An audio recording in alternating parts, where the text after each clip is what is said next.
1000த்திற்கு மேற்பட்ட காஷ்மீர் இளைஞர்களை காவல்துறையினர் பிடித்து காஷ்மீரத்தில் என்ன நடக்கிறதோ அதுதான் இங்கே இன்றைக்கு போராடுகிற மக்களுடைய உரிமைகளை நசுக்குவதற்காக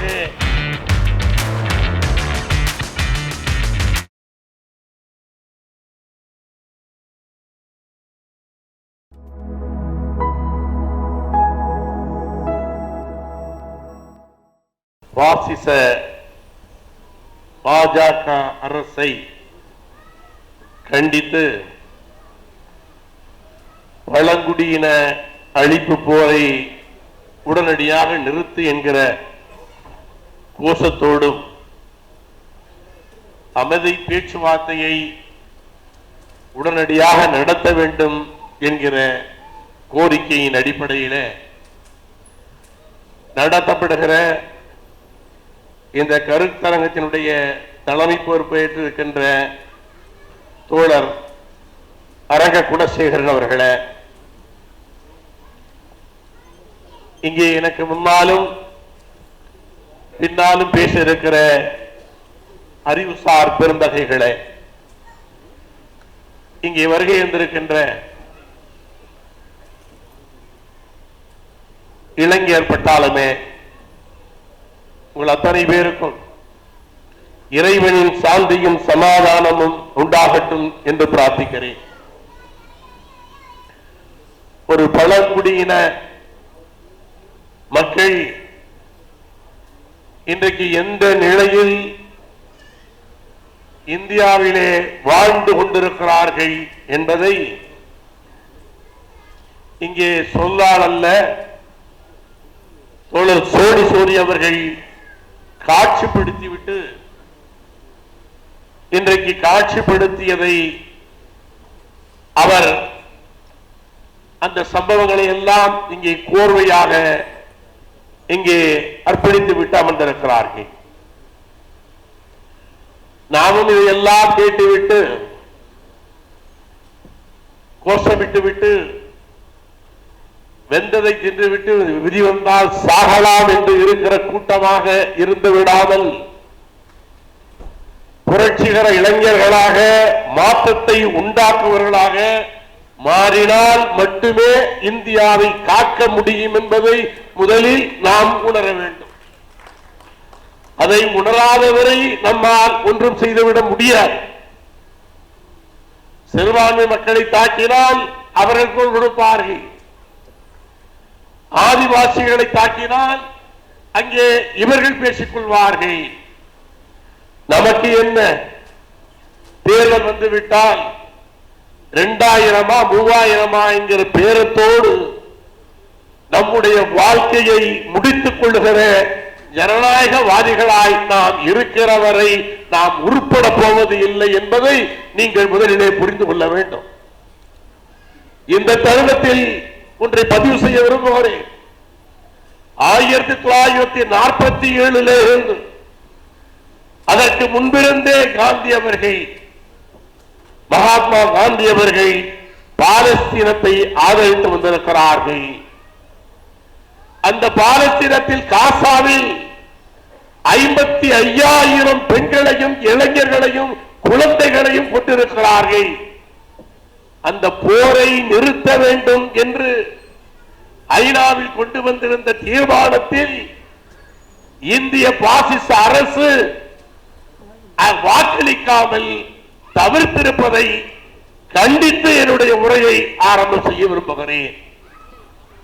அன்புக்குரிய சகோதரர்களே, சகோதரிகளே, பாசிஸ்டுகள் எல்லா இடங்களிலும் இருந்தாலும் அவர்கள் அப்படித்தான் இருப்பார்கள். ஆனால் இந்த பாசிஸ்டுகளுக்கு ஒரு உறவு இருக்கிறது. இவர்கள் நெருக்கமாக இருப்பார்கள். இன்றைக்கு இஸ்ரேலுக்கு ஆதரவாக இன்றைக்கு இந்திய அரசு இருக்கிறது. அதைத்தான் அவர்கள் இப்படி காட்டிக் கொள்ளுகின்ற ஒரு சூழல் இருக்கிறது.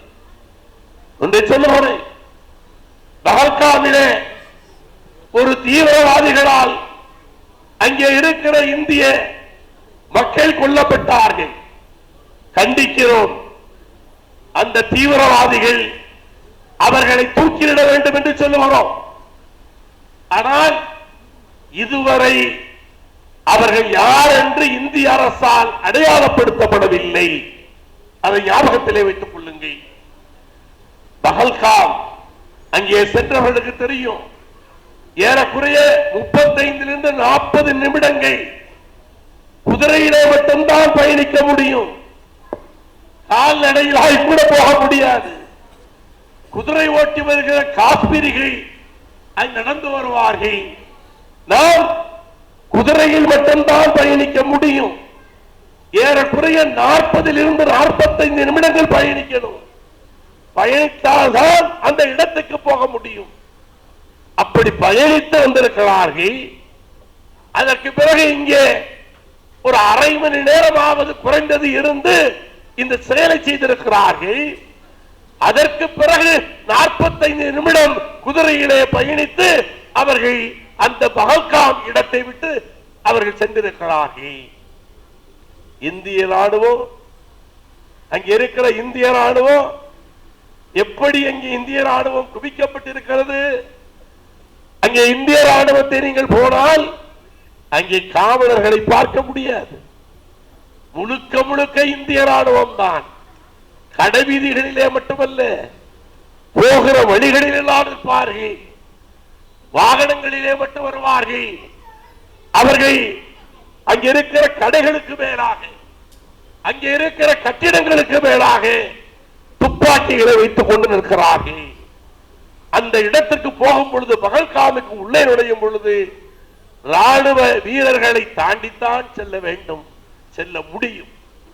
அப்படிப்பட்ட இடத்திலே எங்கேயோ இருந்தோ ஒருவன் வந்து இத்தனையும் செய்து கொண்டிருந்தான் என்றால், அங்கே இருந்த ராணுவ வீரர்கள் என்னுடைய தமிழச்சிகளை கற்பழித்துக் கொண்டிருந்தார்களே இலங்கையில, இங்கே கற்பழித்துக் கொண்டிருக்கிறார்களே ஆதிவாசிகளை, அதுபோல் ஏதாவது பணிகளை செய்து கொண்டிருந்தார்களா?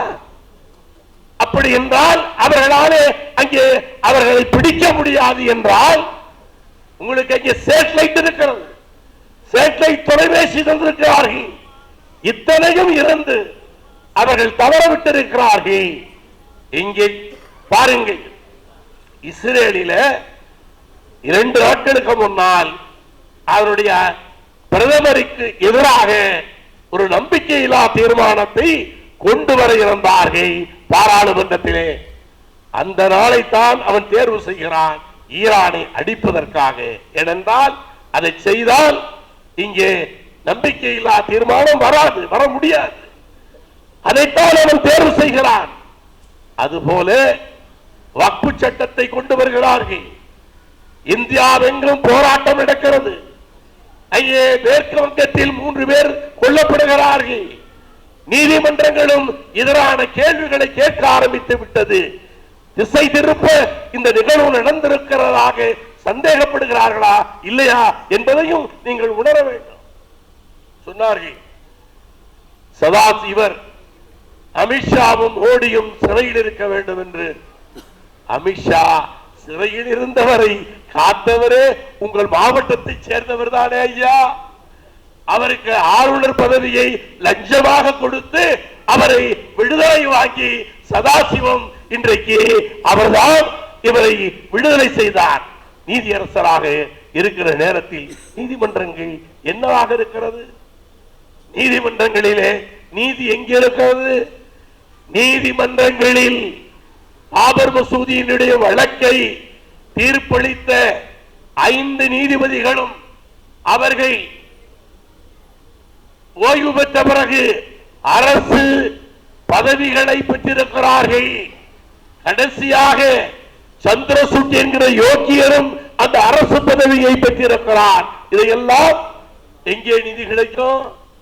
எங்கே நீதி கிடைக்கும்? நீதி எல்லாம் விற்கப்பட்டு போய் கொண்டிருக்கிறது. ஒரு காலகட்டத்திலே வாழ்ந்து கொண்டிருக்கிறோம். ஆகவே அன்புக்குரிய சகோதரர்களே, காஷ்மீரத்திலே அடித்தால், காஷ்மீரத்திலே இளைஞர்களை கொன்றால் அவர் லஷ்கரி தொய்பா.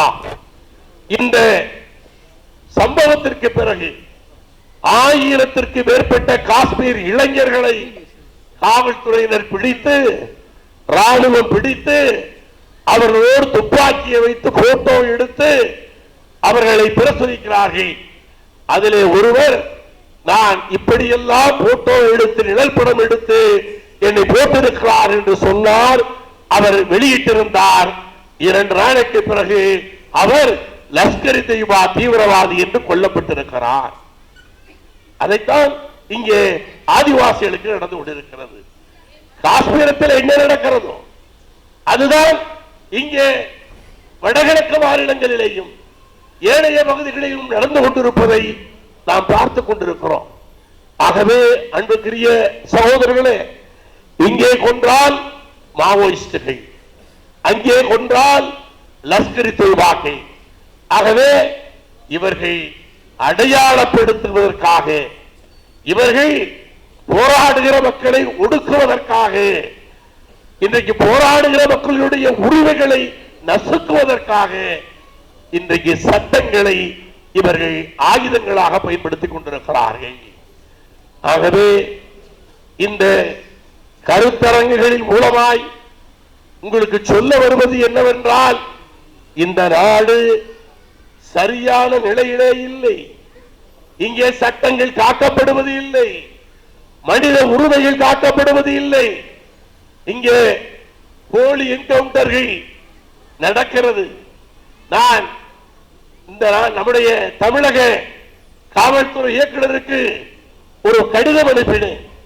எத்தனை என்கவுண்டர்கள் நடந்திருக்கிறது, நீங்கள் பல பேரை சுட்டுக் கொண்டிருக்கிறீர்கள், அதற்குரிய பட்டியலை தர வேண்டும் என்று கேட்கும் பொழுது வட சென்னையில இருந்து மட்டும் என்ன தருகிறார்கள்? என்கவுண்டரே ஒண்ணு கூட இங்க நடக்கல, எதுவுமே என்கவுண்டர் இல்ல. ஆம்ஸ்ட்ராங்குடைய அந்த சம்பவத்திற்கு பிறகு காவல்துறையால் சரண்டர் செய்யப்பட்டவர், அவரை கொண்டு போய் ஆயுதங்களை எடுத்து வருவதாக சொல்லி அவர் இவர்களை துப்பாக்கியால் சுட போகும் பொழுது அவரை துப்பாக்கியால் சுட்டு என்கவுண்டர் பண்ணோம் என்று சொல்லுகிறார்கள். ஆகவே ஆட்சியாளர்கள் இன்றைக்கு இப்படித்தான் இருக்கிறார்கள். ஆகவே அன்புக்குரிய சகோதரர்களே, இந்த நாட்டில் உரிமைகளும் இந்த நாட்டினுடைய மக்களினுடைய ஏனைய நம்முடைய கோரிக்கைகளையும் நாம் வைப்பது யாரிடத்தில் என்றால் ஆங்கிலேயர்களிடத்திலே அல்ல, அவர்களை விட மோசமான அயோக்கியரிடத்திலே வைத்துக் கொண்டிருக்கிறோம். நாம் வைத்துக் கொண்டிருப்பது குற்றவாளிகளிடத்திலே. நாம் குற்றவாளிகளிடத்திலே நீதி கேட்கிறோம். குற்றவாளிகள் தான் இன்றைக்கு தோழர் பா மோகன் அவர்கள் சொன்னது போல மோடியும் அமித்ஷாவும் குற்றவாளிகள் இல்லையா? அவர்கள் குஜராத்திலே மட்டுமல்ல, அங்கே சொராப்தி நின்றவரை என்கவுண்டருடைய வழக்கிலே குற்றவாளியாய் மகாராஷ்டிரா சிறையிலே இருந்தவர் தான் மோடி. அமித்ஷா, அதே அமித்ஷா, அது மட்டுமல்ல, அமித்ஷாவை நீதிமன்றத்துக்கு வர வேண்டும் என்று சொன்ன அந்த நீதிபதியே போட்டு தள்ளானுங்க. இப்படிப்பட்ட அயோக்கியர்கள் அந்த நீதிபதிக்கு நியாயம் வேண்டும் என்று அவருடைய சகோதரி போடி அவர் கோரிக்கை வைக்கிறார். அப்பொழுது மாண்புமிகு தீபக் மிஸ்ரா அவர்கள் இருக்கிறார்கள், இந்த வழக்கை தள்ளுபடி செய்கிறார். இதுதான் இந்தியாவினுடைய நீதிமன்றங்களினுடைய அவல நிலையாக இருக்கிறது என்பதை நாம் உணர்ந்து கொள்ள வேண்டும். ஆகவே அன்புக்குரிய தோழர்களே, இருந்தது போதும், எழுங்கள். இந்த நாட்டினுடைய விடுதலைக்கு இளைஞர்களே நீங்கள் மட்டும்தான், உங்களால் மட்டும்தான் முடியும். நாங்கள் வேர்களாக அல்ல, நாங்கள் உரல்களாக இருக்க தயாராக இருக்கிறோம். இளைஞர்களே, விதைகளாக எழுங்கள், புரட்சி செய்யுங்கள், ஆட்சியை மாற்றுவோம், நாட்டை திருத்துவோம். வெற்றி நமதே.